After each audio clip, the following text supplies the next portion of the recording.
Budget special transmission के साथ मैं हूं नवीद खोखर। प्रोग्राम में आज बात करेंगे पाकिस्तान के वफाकी बजट के हवाले से। 17,500 अरब रुपए से 18,000 अरब के दरमियान वफाकी बजट आज पेश किया जाएगा। इस पे बात करेंगे और आज बात करेंगे महंगाई कितनी होने जा रही है। कल इक़्तिसादी सर्वे की रिपोर्ट पेश की गई, उसके अंदर क्या कुछ चीज़ें शामिल की गई थी, इस पे बात करेंगे। और तालीम सेहत के लिए क्या कुछ रखा जाएगा, वफाक को सूबे कितना कुछ दे रहे हैं, पेंशन में कितना इजाफा होगा, तनख्वाहों में कितना इजाफा होगा और आम आदमी को उस बजट के अंदर क्या मिलेगा, आज इस पर बात करेंगे। मेरे साथ अदिल बशीर मौजूद हैं, सीनियर एंकर पर्सन है। अदिल, खुश आमदीद कहते हैं आपको। थैंक यू जी। और हमें उमैर भी ज्वाइन करेंगे, हमारे नुमाइंदा हैं रोज़ न्यूज़ के, उनसे हम रब्ता करने की कोशिश करेंगे। जैसे ज्वाइन करेंगे उमैर की तरफ भी चलेंगे। अदिल, सबसे पहले आपकी तरफ। और यस, उमैर साथ है मेरे ख्याल में। अदिल, पहले उमैर की तरफ चलते हैं क्योंकि वो वहाँ पार्लियामान के अंदर शायद स्पॉट के ऊपर मौजूद है। उमैर, खुश आमदीद कहते हैं आपको ट्रांसमिशन में। जी नवीद भाई, शुक्रिया। Thank you. उमैर, जानना चाहेंगे आज से ये बजट 17,500 से 18,000 अरब रुपए का बजट। और बहुत सारे आम तौर पे जब बजट आता है तो बहुत सारे सवालात होते हैं। आप लोगों से भी लोग सवाल करते होंगे, बट हमसे लोग पूछते हैं कि क्या अब मिलने जा रहा है गरीब आवाम को। कुछ हमें बता सकेंगे गरीब आवाम को आज के बजट में क्या मिलने जा रहा है? देखिए नवीद भाई, एक मेजर डेवलपमेंट्स अभी मौसूल हुई है रोज न्यूज को। बजट दस्तावेजात का तमाम चैनल वो वेट कर रहे थे। अभी पार्लियामेंट हाउस में बजट दस्तावेजात प्रॉपर भिजवा दी गई हैं। जो मेजर डेवलपमेंट्स 2 से 3 सामने हैं, जिसमें ऑब्वियसली हम हर साल यही देखने को मिलता है कि जो सैलरीड तबका है उनके लिए क्या रिलीफ देने जा रहे हैं और पेंशन में कितना इजाफा होने जा रहा है। तो जराए से अभी हमें ये खबर मौसूल हुई है, चूंकि इस वक्त जो बजट तकरीर है वो भी पहुंचा दी गई है। उसमें वजीर खजाना की तरफ से एक तजवीज दी गई थी, जो सैलरीड पर्सन है उनके लिए 7% इजाफा होने जा रहा है सोर्स के मुताबिक। और जो पेंशन, जो तनख्वाहदार तबका या जो रिटायर्ड ऑफिसर हैं उनके लिए भी 7% इजाफा होने जा रहा है। अगर ओवरऑल बात की जाए, जिसमें मुआशी शरे नमू हो गया, जिसमें GDP ग्रोथ होगी, जिसमें इन्फ्लेशन रेट हो गया, जिसमें रोजगार के मौके हो गए, तो ये सारी 3 से 4 चीजें जो मेजर होती हैं एक किसी भी कंट्री के लिए, उसमें हुकूमत बिल्कुल नाकाम रही है। क्योंकि IMF की रिपोर्ट के मुताबिक, वर्ल्ड बैंक की रिपोर्ट के मुताबिक मुआशी जो शरे नमू थी, GDP ग्रोथ, उसका जो हदफ रखा गया था वो 4.2% रखा गया था। उसमें हुकूमत चूंकि वो करीब पहुंच चुकी थी, जिसमें 3.77 तक हुकूमत ने मुआशी शरे नमू का हदफ रखा। इन्फ्लेशन रेट की बात की जाए वो भी डाउन हुआ, जिसमें जो पाकिस्तान की इस वक्त महंगाई है, वर्ल्ड बैंक के मुताबिक गुर्बत की शरह वो पाकिस्तान में ऑलमोस्ट 45% तक इंक्रीज हो चुकी है। अच्छा उमैर, ये भी बताइएगा, हम तो चलें कि कुछ फैक्ट एंड फिगर्स आपने हमें भी दिए। अब मखसूस लोग पाकिस्तान के अंदर चंद थोड़ा तबका इस बात को समझता है कि जितने भी फिगर्स आपने दिए, बट एक आम आदमी इन चीज़ों को नहीं समझता है। वो ये समझता है कि दालें सस्ती होंगी, नहीं होंगी, आटा सस्ता होगा, महंगा होगा। आम आदमी सोचता है 600 सीसी गाड़ी है जो, या 1000 सीसी गाड़ी है वो कितनी, उस पर कितना फ़र्क पड़ेगा, और सीमेंट पे क्या फ़र्क पड़ना है, क्योंकि कंस्ट्रक्शन साइट से बहुत सारे लोग वाबस्ता हैं। और ये खबर आ रही थी कल कि नया तरक्याती कोई प्रोजेक्ट है वो शामिल नहीं किए गए बजट के अंदर। अलबत्ता जो प्रोजेक्ट चल रहे हैं उन्हीं को फंड किया जाएगा। कैसे देख रहे हैं आप एक आम आदमी के लिहाज से इस बजट को? एक आम आदमी के लिए इस बजट के अंदर क्या होगा? नवीद भाई, जैसे आम आदमी की आपने बात की, आम आदमी किसी बड़ी गाड़ी का नहीं सोचता, किसी बड़े घर का नहीं सोचता। वो ये नहीं चाहता कि मैं महंगे कपड़े पहनूं, महंगे फोन रखूं। वो सिर्फ बेसिक नेसेसिटीज की तरफ ही रहता है, जिसमें दाल, रोटी, चावल, आटा हो। बेसिक नेसेसिटीज हमारी कंट्री में जब तक ये मेजर इशू सॉल्व नहीं होगा, ये चीजें सॉर्ट आउट नहीं होंगी। इसके लिए हमें माली डिसिप्लिन क्रिएट करना होगा। जो माली इस्तेहकाम है वो उसकी तरफ हमें जाना होगा। यही हम बारहा बार कहते आए हैं, जब तक इंफ्रास्ट्रक्चर ठीक नहीं होगा, ये इंफ्रास्ट्रक्चर ठीक नहीं करना चाहते, जब तक ये ठीक नहीं होगा बेसिक नेसेसिटीज पे हमें आवाम को रिलीफ नहीं मिलेगा। जैसे हमें पहले बताया, वर्ल्ड बैंक की रिपोर्ट के मुताबिक 45% इस वक्त पाकिस्तान की महंगाई चल रही है। जब 45% पाकिस्तान की महंगाई चलेगी तो ये बेसिक नेसेसिटीज कैसे पूरी होंगी? दूसरी तरफ आपने सनत की बात की, तरक्याती जितने भी मंसूबे हैं उनकी बात की। सनती शोबे में जो हदफ रखा गया था वो 4.2% रखा गया था, उसमें भी हुकूमत नाकाम हुई है। जो अभी नए प्रोजेक्ट, चूंकि IMF की डिमांड पे हम लोग चल रहे हैं, IMF की तरफ हम जो प्रोजेक्ट लेके जाते हैं वो कामयाब कर देती है तो हम उसकी तरफ वर्किंग स्टार्ट कर देते हैं। वो अगर नाकाम करती है तो उस पर हम वर्किंग छोड़ देते हैं। तो अभी जो इंडस्ट्रीज के लिए जितने भी सनती शोबे हैं वो बंद किए गए हैं। अभी दस्तावेजात मौसूल हुई हैं, पार्लियामेंट में गई हैं, उसके मुताबिक जितने भी जो नए तरक्याती मंसूबे हैं वो शुरू नहीं किए जाएंगे।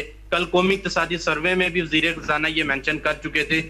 अभी जो पुराने तरक्याती मंसूबे हैं वही शुरू किए जाएंगे। जी ठीक है, उमैर हमारे साथ रहेगा और मज़ीद भी चीज़ें आपसे जानेंगे। मेरे सामने कुछ फैक्ट एंड फिगर्स भी पड़े हुए, साथ साथ इनको भी मुताला करेंगे और कुछ चीज़ें जो मैं अदील से डिस्कस करना चाहूँगा। अदील, वेलकम भी करते हैं आपको, और आप पॉलिटिकल शो करते हैं और बहुत सारे लोगों का फिर वही उमैर वाली बात की सवाल आपके ऊपर भी आता होगा कि यार आप लोगों से पूछते हैं कि बजट के जो आदाद शुमार के गोरख धंधे हैं, बताया कुछ जाता है होता कुछ है। आपकी बार बजट और फिर एक वो चंद चीज़ें वैसी की वैसी लग रही हैं। मैं तो अक्सर समझता हूँ शायद कि पिछले साल का बजट को कॉपी पेस्ट करके चंद एक फिगर्स चेंज कर दिए जाते हैं जिसमें आम आदमी के लिए कुछ नहीं होता। इस बजट पे ओवरव्यू क्या देंगे? देखिए, सबसे खुशाइंद बात तो ये है कि पाकिस्तान मुस्लिम लीग नून और पीपल्स पार्टी किसी एक पेज पे पहुंचे हैं बजट को पेश करने के लिए। अव्वल तो आपको मालूम है कि 5 को पेश होना था, फिर 8, फिर 10, फिर इस तरह से चीज़ें करते करते आज 12 को। This is very positive.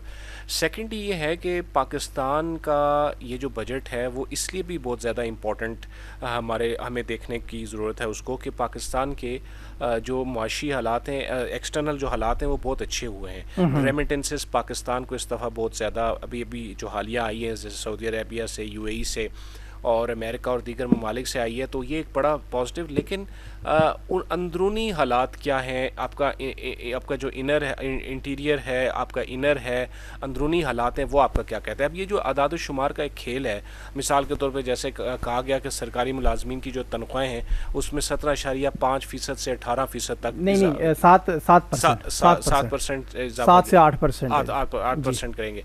और इसी तरह FPS, मतलब काफ़ी चीज़ें जो है, पेंशन बजट में 5.3 खरब से 5.4 खरब रुपए इजाफे की, इस तरह से चीज़ें। तो मैं ये समझता हूँ कि आदाद शुमार, अब इससे आम बंदा कितना बेनिफिट हो सकता है? द क्वेश्चन इज, आम बंदा, पाकिस्तान की इकॉनमी अनफॉर्चुनेटली मैं नहीं कहूँगा, इट्स ए ह्यूमन इंड्यूस्ड, यानी कि ह्यूमन मिस्टेक्स की वजह से, पॉलिटिकल गवर्नमेंट्स की मिस्टेक्स की वजह से ये आदाद शुमार फ्लक्चुएट तो करते रहे। लेकिन इस पर बराह रास्त अगर मैं कहूँ कि IMF का इसमें रोल है तो वो खारिज से इम्कान नहीं होगा। अभी भी आपने देखा कि IMF जो है वो उसका एक ह्यूज डेलीगेशन पाकिस्तान मौजूद था। उन्होंने कहा कि जी आप गैस पे ये कर दें, गैस पे कर दिया गया, बिजली पे ये कर दें, बिजली पे ऐसा कर दिया गया। तो इसलिए ये समझने की ज़रूरत है कि ये जब तक IMF से आपकी जान नहीं छूटती, चाहे आज छूटे चाहे 10 साल बाद छूटे, तब तक ये बजट, ये फ्लक्चुएशन, और अभी का जो बजट है बिल्कुल भी आवाम दोस्त बजट उसको नहीं कहा जा सकता। हाँ, एक चीज़ बड़ी इंपॉर्टेंट है, वो ये कि ये प्रॉपर्टी पे थोड़ा सा टैक्सेस में रिलैक्सेशन की बात है।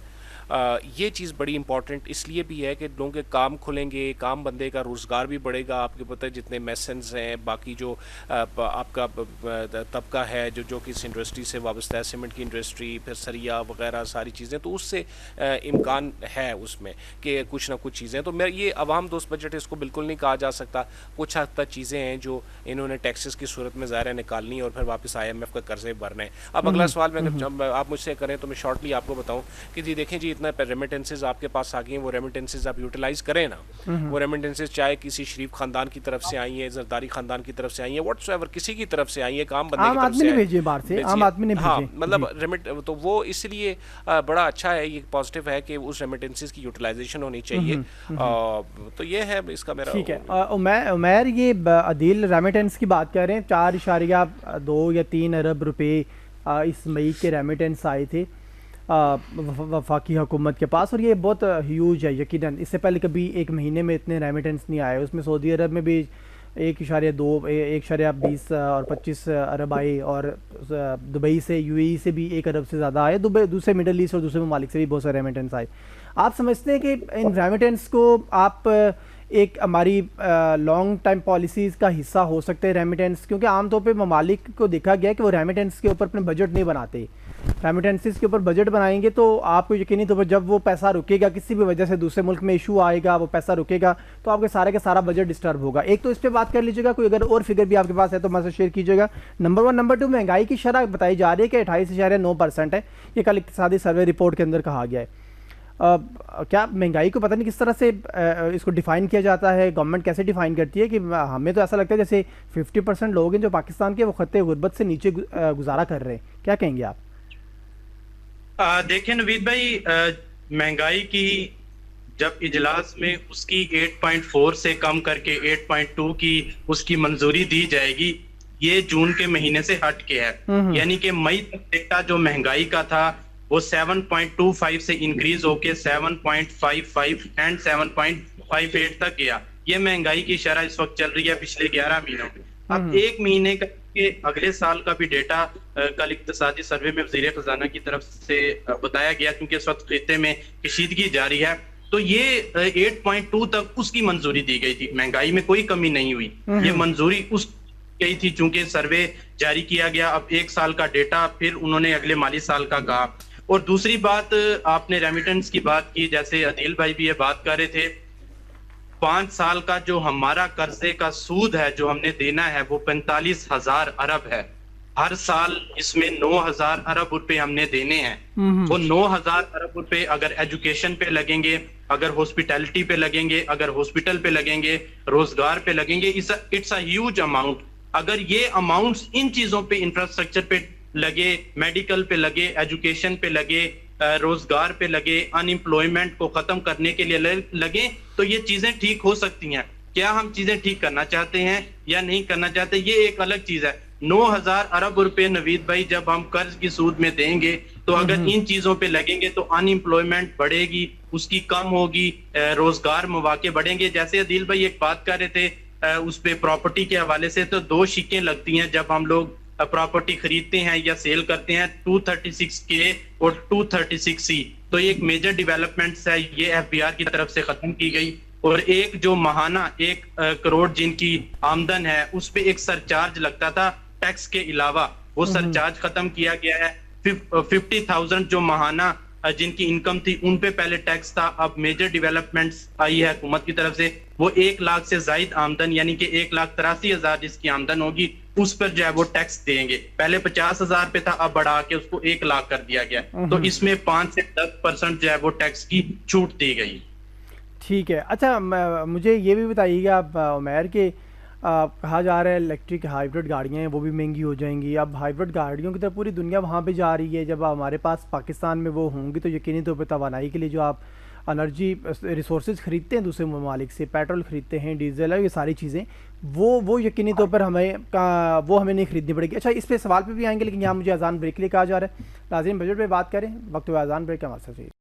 वेलकम बैक जी। बात कर रहे हैं आज वफाकी बजट के हवाले से। 17,500 अरब से 18,000 अरब का ये जो वफाकी बजट है इसका तखमीना लगाया गया है और ये आज तकरीबन 3 बजे के करीब पार्लियामेंट के अंदर पेश कर दिया जाएगा। काफ़ी गुफ्त शनीद के बाद दोनों पार्टीज़ ने, पाकिस्तान पीपल्स पार्टी और पाकिस्तान मुस्लिम लीग नून और इत्तेहादी हैं जितने सारे, उनके साथ गुफ्त शनीद के बाद ये तय पाया कि आज इसका बजट है, वफाकी बजट पेश किया जाएगा। सूबों से भी पेमेंट्स ली गई हैं। सूबों को रेवेन्यू इकट्ठा करने के लिए मज़ीद इकदाम भी करने होंगे। तरक्याती बजट के ऊपर कटौती लगाई गई है। कोई नया तरक्याती काम शुरू नहीं किया जाएगा। पेंशन के अंदर और जो सरकारी मुलाजमीन हैं उनकी तनख्वाहों के अंदर 7 से 8% इजाफे की तजवीज़ पेश की जा रही है।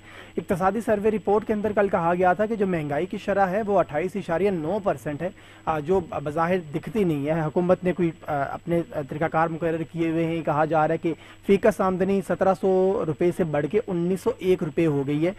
इस पर भी आज बात करेंगे कि क्या वाकई 1700 रुपये से और 1900 रुपये, और ये जिस तरह से कैलकुलेशन की जाती है, इन कैलकुलेशन से हमें क्या पता लगता है कि क्या ये वाकई हकीकत है या नहीं है। इसके ऊपर बात करेंगे। उमैर हमारे साथ मौजूद हैं, नुमाइंदा रोज़ न्यूज़ हैं। उमैर, आपको भी खुश आमदीद कहते हैं। और रिजवान साहब हमारे साथ मौजूद हैं। मोहम्मद रिजवान हैं, सदर कराची इलेक्ट्रॉनिक्स डीलर एसोसिएशन के प्रेसिडेंट हैं। और रिजवान साहब, आपको भी खुश आमदीद कहते हैं इस ट्रांसमिशन में। जी, बहुत बहुत शुक्रिया। उमैर, मैं आपकी तरफ एक बार फिर से आऊँगा और फिर इस तरह बात करेंगे जो ये आम आदमी है उसके हवाले से, और स्पेशली ये जो सरकारी मुलाजमीन हैं उनके हवाले से। सरकारी मुलाजमीन हमेशा से जब बजट होता है, पहला सवाल आता है, क्योंकि बहुत बड़ी तादाद में मुल्क में मौजूद होते हैं और ये वो लोग होते हैं कि जो डायरेक्टली गवर्नमेंट के अंडर आ रहे होते हैं और गवर्नमेंट जैसा चाहती है, जिस तरह से चाहती है, उनके ऊपर टैक्सेस का निफाज करती है। कभी हम सुना करते थे कि 20% इंक्रीमेंट लगेंगे, 25% लगेंगे सैलरीज़ के ऊपर, पेंशन 50% बढ़ाई जाएगी। आहिस्ता आहिस्ता वक्त गुजरता गया और ये चीज़ें कम होती जा रही हैं। अब आज ये खबर आ रही है, आप भी दे रहे हैं कि तनख्वाह है 7% बढ़ेगी, पेंशन भी 7-8% या 5% बढ़ेगी। कोई आदाद शुमार पेश कीजिएगा।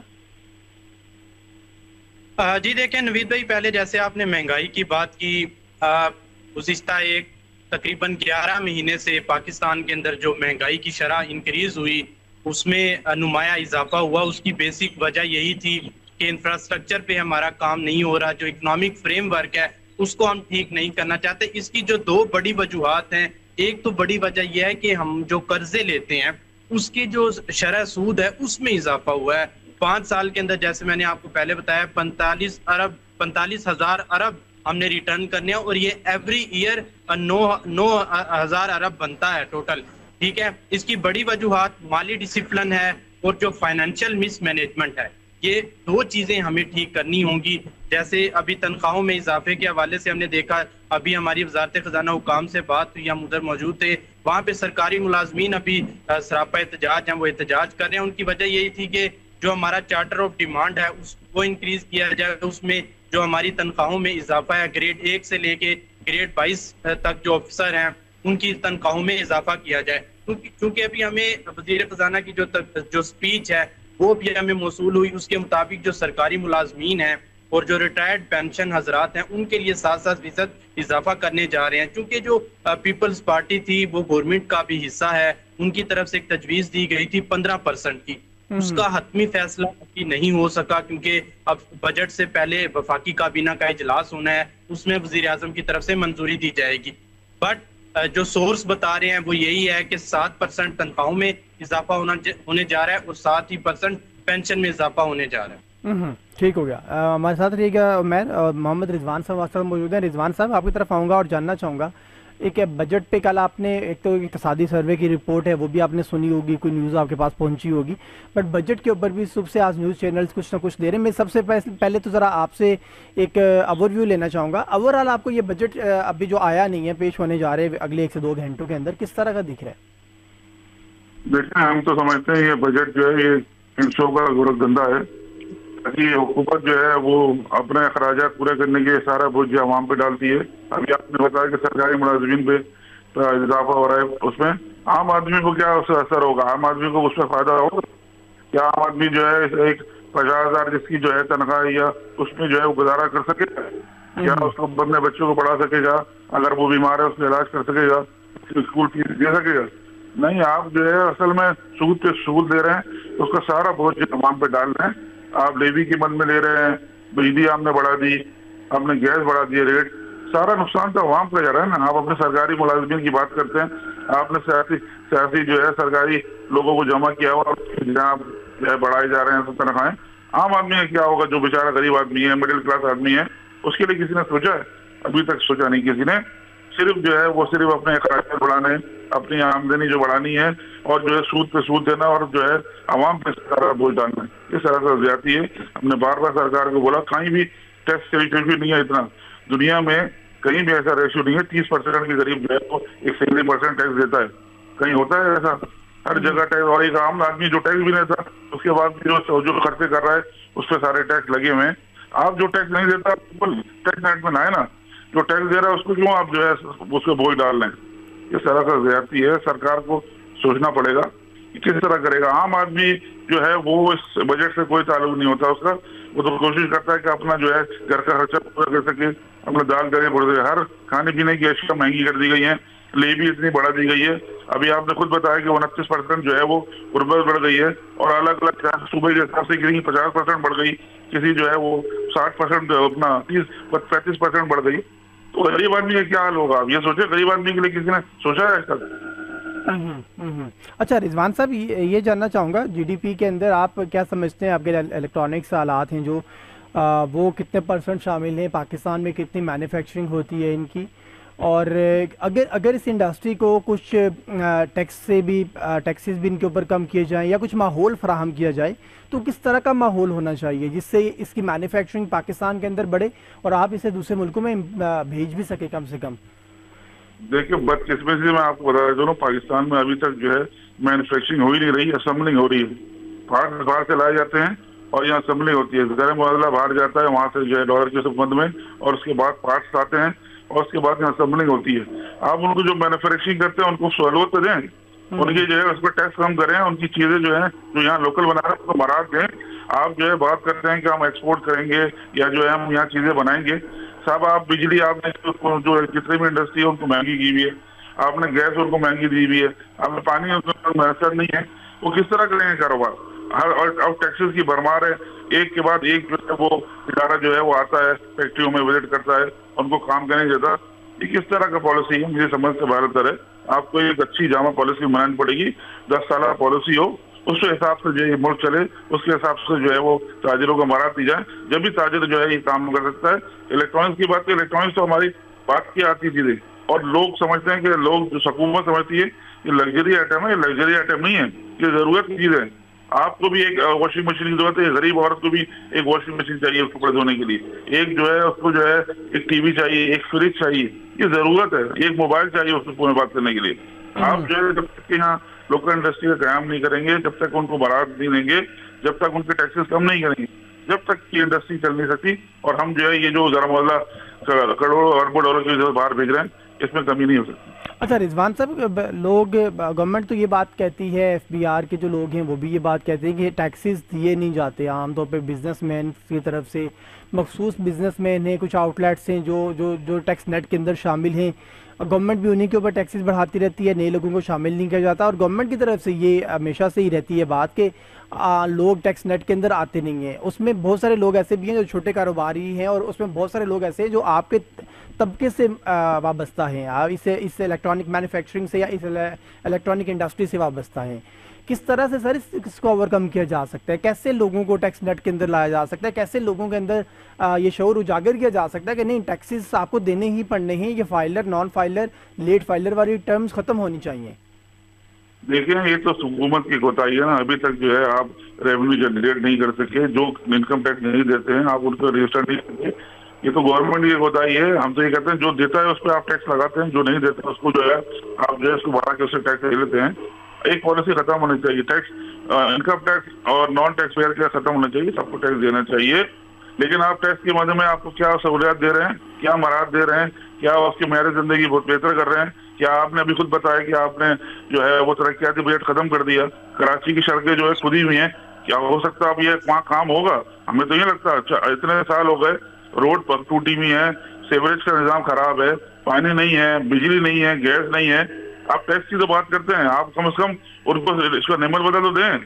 हम तो टैक्स दे रहे हैं, 70% टैक्स देता है कराची, मैं आपको बताता हूँ जो मुल्क का है, और सबसे ज्यादा जो है हमारा जो RTO 1 है वो 60% रेवेन्यू देता है पूरे मुल्क का। आप तो उनको छोड़ के आप दूसरों को तो करें आप काम।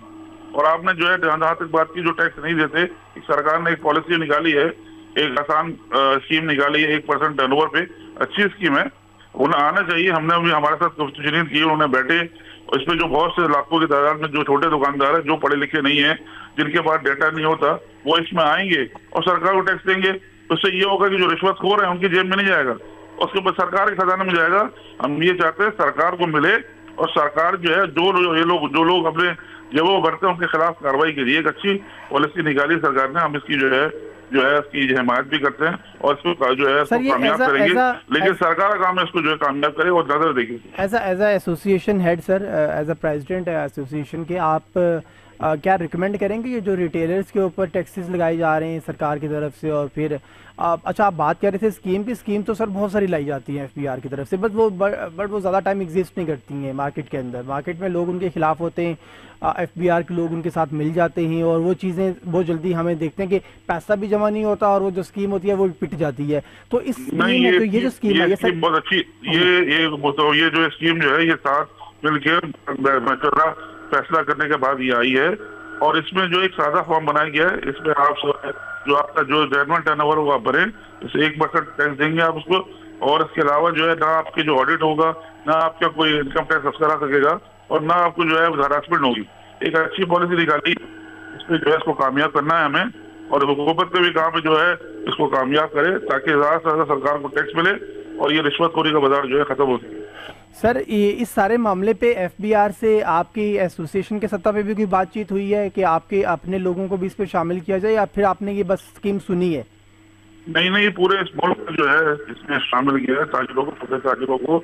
इसमें जो हमारे बिलाल कयानी साहब मुमलिकत जो हमारे खजाना है, उनके साथ मीटिंगें हुई हैं, उन्होंने सारी चीजें जो है बात की हैं, और जो इसमें कोई कमी पेशी थी उसको सही किया है। और ये एक अच्छी पॉलिसी है। और अगर इसमें भी अगर कोई कोताही हो जाती है तो वो सही हो सकती है, अमेंडमेंट हो सकती है। हम पहले देने वाले बने, हम जो है सरकार को देने वाला बने, फिर उससे मांगे ना। हम पहले हम देंगे नहीं, उससे मांगेंगे तो फिर क्या होगा? और इसमें कोई कमी कोताही होगी तो दूर होगी। एक अच्छी पॉलिसी निकाली है, इसको हमें जो है कामयाब करना चाहिए। सर रिजवान साहब, ये जानना चाहूँगा आपकी इस टैक्स से, इस बजट से रेलिवेंट कोई मीटिंग्स हुई हैं गवर्नमेंट के साथ? गवर्नमेंट ने कोई आपको अप्रोच किया हो, आपसे कोई तजावीज़ ली हूँ, या कोई आपकी तजावीज़ इसके अंदर शामिल की गई हैं? देखिए, कोई तजावीज लेते हैं लेकिन उसको शामिल नहीं करते। हमने कहा कि हमारा एक टर्नओवर टैक्स का मामला, जो आपने 1.5% जो टैक्स रजिस्टर्ड है, जो सेल्स टैक्स में रजिस्टर्ड है, वो 1.5% हमने उसमें से जो है टर्नओवर टैक्स लगाया हुआ है। हमारा मार्जिन ही 1% है, तो हम किस तरह आपको 1.5% देंगे? इसमें लोग अपना टर्नओवर छुपाते हैं, अपना जो है ना वो सही जो है टर्नओवर नहीं रहता, उसको सरकार को टैक्स नहीं मिलता। हमने आपको कहा है कि 0.25% करता है। जो ज्यादा से ज्यादा लोग इस पर टर्नओवर में आएंगे और ज्यादा से ज्यादा अपने टर्नओवर दिखाएंगे जेन्युइन, और सरकार को टैक्स मिलेगा। अगर समझती है सरकार तो ये करेगी तो फायदा होगा, अगर नहीं करेगी तो उनकी जिम्मेदारी। हम तो बता सकते हैं, अच्छी पॉलिसी दे सकते हैं, अच्छे काम बता सकते हैं जो जेन्युइन हकाइक है। बाकी करना ना करना हुकूमत काम है। हम तो देते हैं तजावीज, अब वो किसकी तजावीज मानते हैं ये आपको फिर पता चलेगा बाद में, बजट के बाद। रिजवान साहब, आप हमारे साथ रहिएगा। उमैर, मैं आपकी तरफ आऊँगा। और जैसे रिजवान साहब बात कर रहे हैं कि ये जो नई स्कीम लाई गई है, आप क्योंकि FBR को देखते हैं, फाइनेंस को देखते हैं, इन तमाम तर मामलात को और बजट को स्पेशली देख रहे हैं, उमैर कितनी % आपको ये स्कीम कामयाब दिख रही है? पूरी दुनिया, पूरे पाकिस्तान के अंदर ऑलमोस्ट तमाम जो ताजर हैं वो उसको सपोर्ट करते हैं। शायद कोई बड़े आफ्टर अ लॉन्ग टाइम कोई इस तरह की स्कीम आई है जिसको सारे ताजर सपोर्ट कर रहे हैं, उसको एसोसिएशनें हैं जो ताजरों की वो कर रही हैं, चैम्बर ऑफ कॉमर्स सपोर्ट कर रहे हैं। तो आपको लगता है कि ये जो स्कीम आ रही है नई रिटेलर्स को लेके और मखसूस एक जो टैक्स है इनके ऊपर लगाया जाएगा, ये कामयाब होगी? जी देखिए नवीद भाई, एक हुकूमत की तरफ से ताजरों के लिए एक मेजर डेवलपमेंट हम कह सकते हैं, क्योंकि एक फिक्स स्कीम लाने जा रहे हैं जिसका भी प्रॉपर जो वजीर खजाना अनाउंसमेंट करेंगे बजट के अंदर, वो क्या स्कीम होगी, उसका तरीकाकार क्या होगा, उसमें क्या क्या तजावीज़ दी गई थी, वो उसका हतमी जो डिसीजन है वो अभी वजीर खजाना अनाउंस करेंगे। जो जितने भी ये पब्लिक है वो 6% से ज्यादा टैक्स देती है ताजरों से, 6% से ज्यादा। तो हुकूमत की तरफ से एक मेजर स्कीम का अनाउंसमेंट किया जाना था बहुत पहले से। ताम एक अच्छा इनिशिएटिव है जिसमें ताजिर फिक्स स्कीम इंट्रोड्यूस करवाई गई। जैसे आपने FBR की बात की, तो FBR का हदफ हम हर साल देखते हैं। कल इक्तिसादी सर्वे में जो चेयरमैन FBR है राशिद महमूद लंगड़ियाल, उनसे ये क्वेश्चन भी किया गया कि एवरी ईयर हम क्यों जो टैक्स हदफ है उस तक कंप्लीट नहीं हम कर पाते। इस दफा भी बजट में 15,264 से 267 अरब रुपए इसका हदफ रखा गया है और 200 अरब रुपए इजाफी टैक्सेस लग रहे हैं मद में। तो ये चीजें FBR से कंसर्न है और कल पूछी भी गई थी कि हम इस चीज में क्यों पीछे हैं, जिस पर जो FBR है उनकी तरफ से ये रिस्पॉन्स आया था कि हमने जो है वो सिफारिश का कल्चर खत्म किया है। अगर सिफारिश का कल्चर खत्म कर दिया FBR ने, तो हम ये टैक्स कलेक्शन में पीछे क्यों हैं? तो यही सवाल मेजर किए जाने थे, जिस पर टैक्स हदफ हम हर साल इकट्ठा करते हैं वो पूरा नहीं होता। हम IMF की तरफ तो चले जाते हैं कि यार IMF को हम ये पॉलिसी शेयर करेंगे, IMF से हमने सोलर पे पॉलिसी शेयर की। ठीक हो गया उमैर, बहुत शुक्रिया आपका। मोहम्मद रिजवान हमारे साथ मौजूद थे और बात कर रहे थे आज बजट के हवाले से। नाज़रीन, वफाकी बजट आज पेश किया जाएगा और अब से कुछ देर बाद फेडरल कैबिनेट का इजलास भी तलब किया गया है और उस इजलास में इस बजट की मंजूरी दी जाएगी। तमाम तर तैयारियाँ पार्लियामान के अंदर मुकम्मल कर ली गई हैं। 3 बजे के करीब ये वफाकी बजट है वो ऐवान के अंदर पेश किया जाएगा। फिल वक्त होस्ट नवीद खोखर को इजाज़त दें।